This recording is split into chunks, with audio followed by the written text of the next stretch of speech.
मसलन मुझे पता है कि k/t जो है वो ये k/t है, ठीक है, और t मैंने कैसे निकालना है, 0.37 पे मैं देखूंगा क्या टाइम बन रहा है, 3, ठीक है। तो कैपिटल T क्या हो गया, 3, k/t इसके बराबर है, k क्या हो जाएगा, नियरली 4.5 समथिंग, ठीक है। अच्छा, अब आप स्टेप रिस्पॉन्स देखते हैं।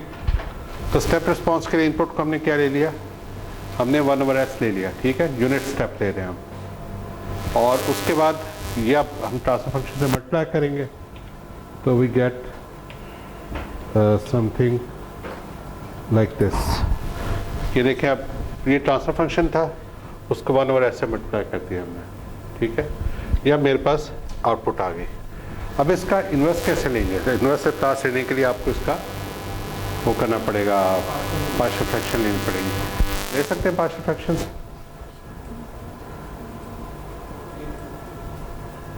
इसकी पार्शियल फ्रैक्शंस ये बनेगी। एक्सप्लेन करूं कैसे लिए, हाँ जी, आप लोगों को भी समझ है नहीं,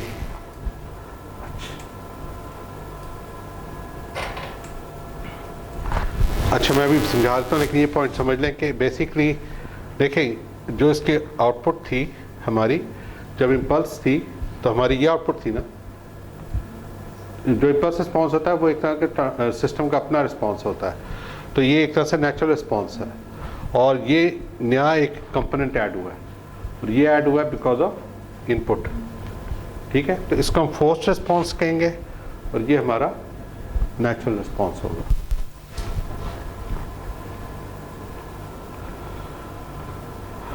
आगे दिया हुआ था पार्शियल फ्रैक्शंस, निकाल लिए, अच्छा चलो मैं फिर जल्दी से करा देता हूँ। डस्टर कौन से वाला था, इसको तुम अपने पास ही रखो। अच्छा, तो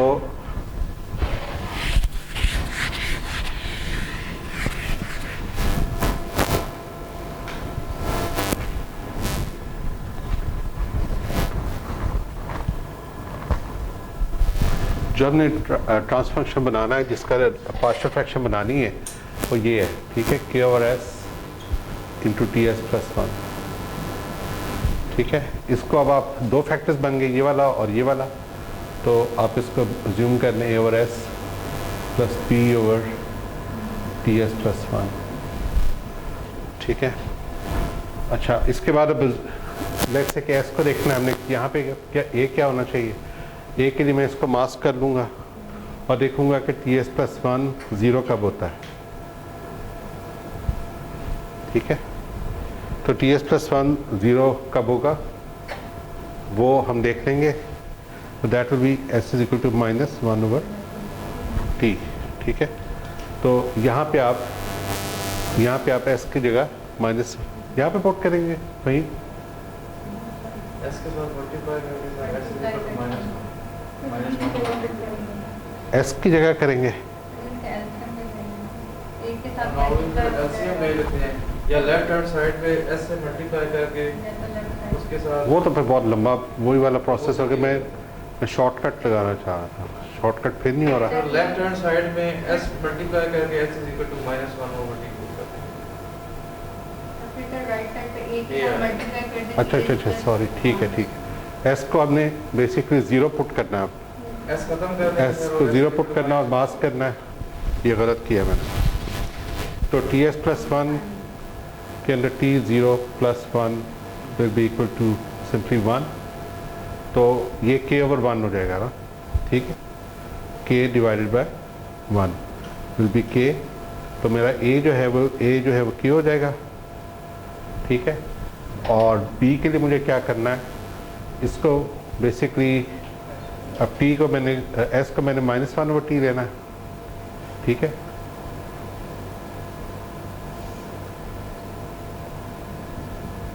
और यहाँ पे -1/t पुट करूँगा मैं, तो यहाँ पुट करूँगा तो क्या आएगा, -kt, ठीक है। तो इधर से मुझे -kt मिल गया, तो b is equal to -kt। तो मेरे पास आ जाएगा k over s minus K T over T S plus 1। ठीक है, इसको आप पार्शियल फ्रैक्शंस को रिवाइज कर लीजिएगा अगर आपको नहीं क्लियर हो रहा। उसके बाद अब इसका हमने लैप्लास इन्वर्स लेना है क्योंकि हम टाइम में जाना चाह रहे थे ना। तो दो कंपोनेंट्स हैं, तो k over S basically 1 over S क्या चीज़ है, स्टेप है, तो स्टेप आ गया और स्टेप का मतलब 1 है। ठीक है, और ये क्या चीज़ है, t बाहर, t ठीक है, कैपिटल T से डिवाइड कर दें इसको, तो ऊपर भी करें नीचे भी करें तो आपके पास e rays power minus t by t आ जाएगा। ठीक है, ये आपका बड़ा नीट सा सोल्यूशन आ गया। नाउ द थिंग इज के इसको अब इंटरप्रेट कैसे करना है आपने, ये अब हमारा मकसद है।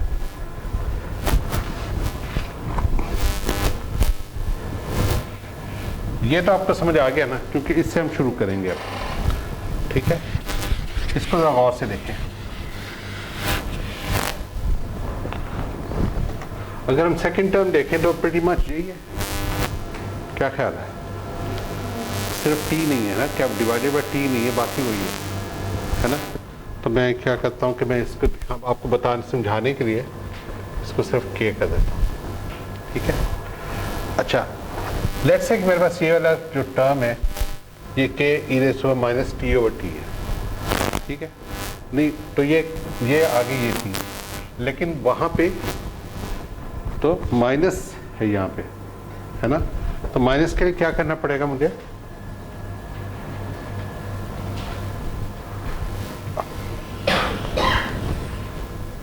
माइनस के लिए मुझे क्या करना पड़ेगा, ये जो सारे पॉइंट्स हैं इनको माइनस कर दूंगा मैं, ये वाला पॉइंट माइनस के आ जाएगा। ठीक है, या हम सिर्फ अंदर वाली चीज़ को देख लेते हैं। अभी ये 1 है तो मैं इसको भी 1 कर लेता हूँ, आपको आसानी हो जाएगी। और तो यहाँ पे -1 आ गया, यहाँ पे -0.37 प्लस 0.37 था, तो इधर क्या आएगा -0.37। ठीक है, और एक पॉइंट ये हो गया, एक ये हो गया, और एग्जैक्टली यहाँ पे मैं एक पॉइंट ले देता हूँ माइनस में, फिर बाकी यहाँ पे माइनस आएगा। तो इसको अगर मैं जोड़ूंगा तो मुझे क्या मिलेगा, e raise to power minus e raise to minus t over t। ठीक हो गया। अच्छा, अब अंदर u ऑफ t बेसिकली 1 है फॉर नॉन ज़ीरो t, तो 1 माइनस ये इसमें करना होगा ना। तो अब मुझे क्या चाहिए, अब मुझे चाहिए 1 minus e raise to minus t by t। ये कैसे आएगा, हर पॉइंट पे मैं 1 ऐड करता जाऊंगा। ठीक है, तो ये क्या आएगा, -1 में 1 ऐड करूंगा, क्या आएगा 0, -0.37 में 1 ऐड करूंगा, क्या आएगा 0.63।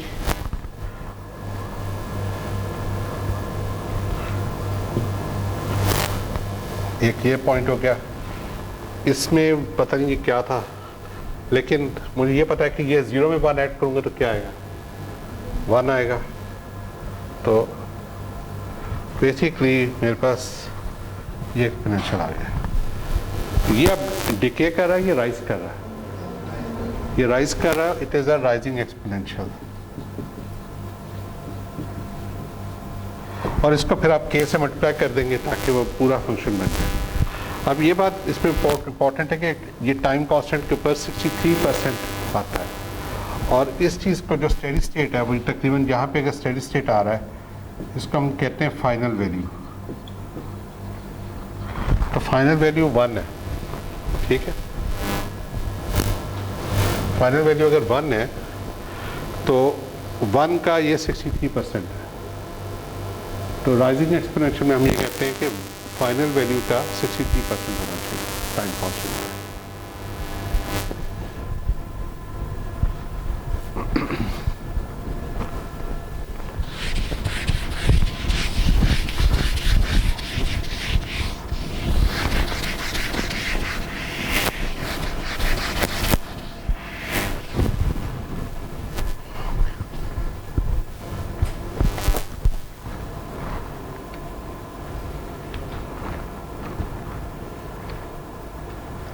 तो अब अगर आपको राइजिंग एक्सपोनेंशियल दिया हो, राइजिंग एक्सपोनेंशियल दिया हो या डिकेइंग दिया हो, तो आपको फर्स्ट ऑर्डर ट्रांसफर फंक्शन निकालना आना चाहिए, ठीक है ना। ग्राफ से आपको निकाल लेना चाहिए, या अगर मैं ग्राफ दूँ तो आपको बगैर कैलकुलेशन के आप सीधा उसका प्लॉट निकाल सकते हैं, और उसके पोल से आप बता सकते हैं सिस्टम फास्ट है या स्लो है। पोल जितना बड़ा होगा टाइम कांस्टेंट उतना छोटा होगा ना। टाइम कांस्टेंट पोल का रेसिप्रोकल है ना, इन्वर्स है। तो पोल अगर बहुत बड़ा है तो टाइम कांस्टेंट उतना छोटा है, ठीक है। तो सिस्टम बहुत फास्ट होगा। इसलिए जो इलेक्ट्रिकल सिस्टम होता है, चूँकि वो उन्होंने कोई चीज़ हिलानी नहीं होती, इलेक्ट्रॉनिक सिस्टम सॉरी, जैसे आपकी जो यूपीएस का इन्वर्टर होता है, इस तरह की चीज़ें ड्राइव्स होती हैं, इनके जो ट्रांसफर फंक्शन होते हैं, इनमें जो पोल होता है वो टिपिकली थाउजेंड्स में भी हो सकता है, ठीक है। उसकी वैल्यू थाउजेंड्स में भी हो सकती है, यानी कि उसका टाइम कांस्टेंट मिली सेकेंड्स में होगा। लेकिन अगर आप बोइंग या F-16 वगैरह को देखें या क्राफ्ट्स को देखें, उनके पोल्स होते हैं 10, 12, 13, 22 समथिंग लाइक दैट। इसका मतलब है कि उनका जो टाइम कांस्टेंट होगा वो हर सेकेंड्स में होगा, यानी कि उनको हिलते हुए सेकेंड्स लगते हैं, जबकि एक इलेक्ट्रिकल सिस्टम को या इलेक्ट्रॉनिक सिस्टम को आप फ़ौरन चेंज कर सकते हैं मिली सेकेंड्स में, ठीक है।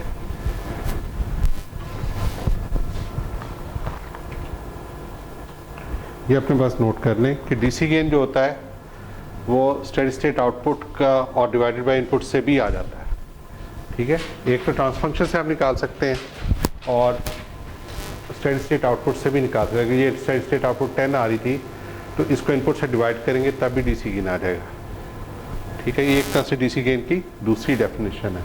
लेकिन यहाँ पे नहीं आपने निकालना, ये स्टेडी स्टेट में आएगा, ठीक है।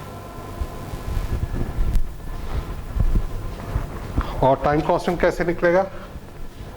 10 का 63% क्या होता है? 6.3%, 6.3 है ना। तो यहाँ आएगा तकरीबन 1 पे आ जाएगा, ठीक। ये आ गया।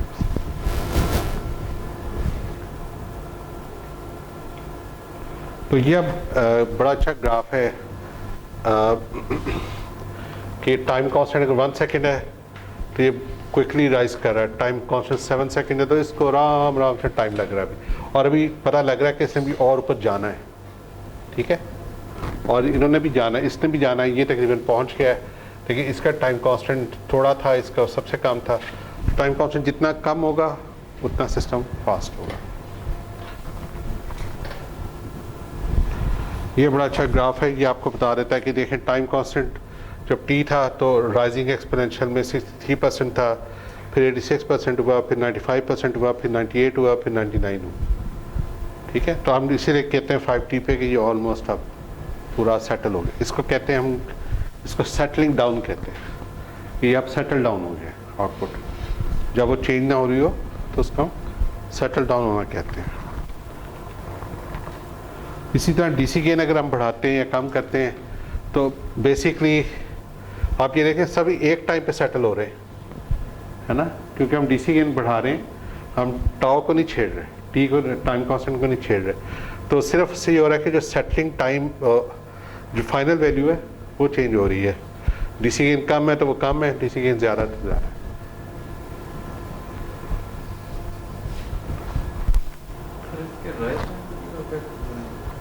नहीं आ रहा, ऑलमोस्ट नहीं आना नहीं चाहिए थ्योरेटिकली।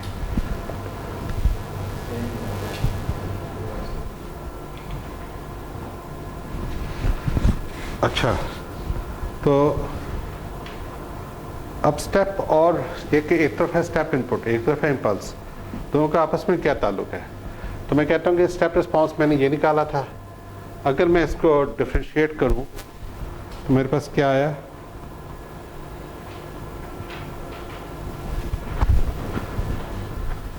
ये 0 हो गया, और ये सिंपली ये क्या चीज़ आ गई याद है? ये इम्पल्स रिस्पांस, ठीक है। तो जैसे स्टेप को हम डिफरेंशिएट करते हैं तो इम्पल्स आती है, उसी तरह स्टेप रिस्पांस को हम डिफरेंशिएट करेंगे तो हमें इम्पल्स मिल जाएगी, ठीक है। और इन वाइस वर्सा कि इम्पल्स रिस्पांस को अगर मैं इंटीग्रेट करूँगा तो मुझे, लेकिन यहाँ एक मसला होगा कि मुझे इनिशियल कंडीशन चाहिए होगी। है ना, क्योंकि इंटीग्रेशन का कांस्टेंट होता है उसकी वैल्यू चाहिए होगी, तो इनिशियल कंडीशन से निकलेगी। ये एक एग्जांपल है, इसको क्या टाइम हो गया, ब्रेक भी करेंगे या अजान भी 5 बजे कर लेते हैं। इसको खुद करेंगे आप लोग ट्राई, नहीं करें।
तो इसका अगर आप लैप्लास ले लें, ठीक है, ये इम्पल्स रिस्पॉन्स था, तो लैप्लास से इसका ट्रांसफर फंक्शन ही आएगा, ठीक है। तो मेरे पास क्या आ जाएगा, थी एस प्लस 0.5, 3 इधर से आ गया और इसका लैप्लास लेंगे आप तो एस प्लस 0.5 आ गया। और ये पोल है, पोल का रेसिप्रोकल आपके पास टाइम कांस्टेंट होता है, और 0.5 डिवाइड करेंगे यहाँ पे 3 से तो डीसी गेन आ जाएगा आपके पास।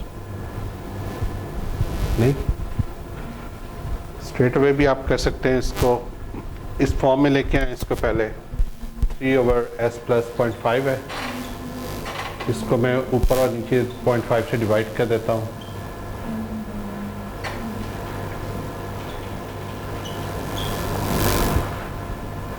यह आ जाएगा 6/2s plus 1। This is time constant and this is DC gain.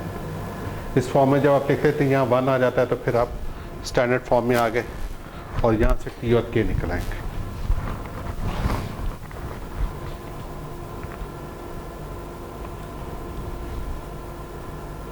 ठीक है, तो ये पहले 3 का तो जवाब प्रीटी मच आ गया। अब स्टेप रिस्पॉन्स कैसे आएगा? अब मेरे पास ट्रांसफर फंक्शन आ गया, ट्रांसफर फंक्शन को मैं स्टेप से मल्टीप्लाई कर देता हूँ और उसका इन्वर्स लैप्लास ले लेता हूँ। मतलब ये अगर ट्रांसफर फंक्शन है मेरे पास,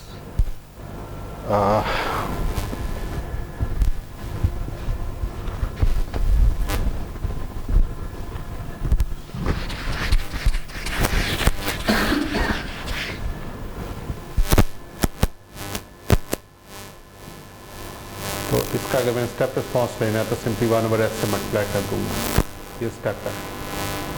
ठीक है, तो C ऑफ S ये आ गया फर्स्ट स्टेप। तो इसका फिर मुझे वो करना है पार्शियल फ्रैक्शन। तो पहले वाले फॉर्मूले से आप कर सकते हैं।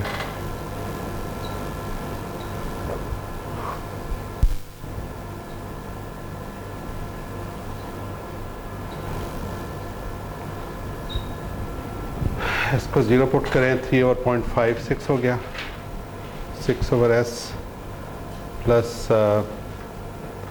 -0.5 पुट करें इसको तो -6 आ गया। ये आएगा नहीं, -0.5 इसमें -0.5 पुट किया, -6 ही आता है। कहीं यही आएगा। Yes sir. वो तो KT नहीं आता था। तो वो केटी की फॉर्म में था ना क्वेश्चन, उसमें वैल्यूज दी K6 है और T2 है, कोई गड़बड़ हो रही है। 6/s ठीक है, वो 0.1 में मेरा ख्याल आएगा तो फिर हो जाएगा। एनीवे तो हाँ 0.5 कॉमन देंगे। नहीं, 0.5 कॉमन नहीं लेंगे, इस फॉर्म में लेके आएंगे ना इसको। 6/0.5 0.5s नहीं, इसमें क्यों लाएंगे, ठीक है। ऐसे ही ठीक है।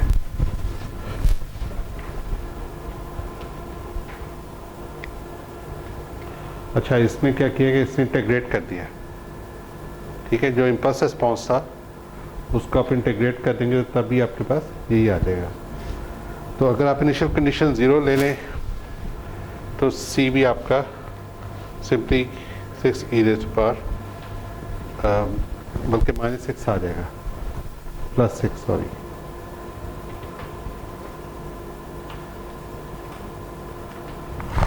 तो आप यहाँ से निकाल सकते हैं, और अगर मैं यहाँ पे लैप्लास इन्वर्स लूँ तो ये क्या आएगा, 6 UFS -6 -0.5t। ठीक है, वही चीज़ आ जाएगी।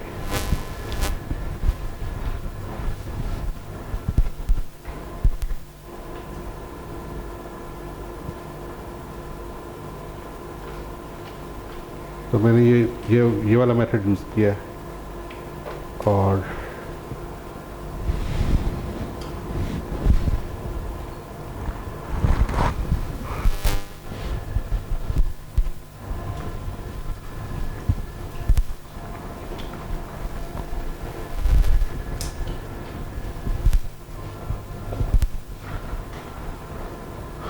हाँ जी, यहाँ तक समझ आ गया। ब्रेक पे 5 बजे कर लें। हाँ, अच्छा, जो फर्स्ट ऑर्डर के एग्जांपल्स क्या क्या हैं, मसलन डीसी मोटर में अगर आप स्पीड को आउटपुट लें तो that is speed over voltage, ये फर्स्ट ऑर्डर ट्रांसफर फंक्शन बनता है। तो ये एक फर्स्ट ऑर्डर ट्रांसफर, ये हम इंशाल्लाह लैब में करेंगे भी। उसके बाद इलेक्ट्रिक सिस्टम में अगर RC सर्किट लेंगे, ये भी एक ट्रांसफर फंक्शन इसका फर्स्ट ऑर्डर है। फिर स्प्रिंग का लें, अगर शॉक एब्जॉर्बर का लेते हैं तो that is again a first order transfer function.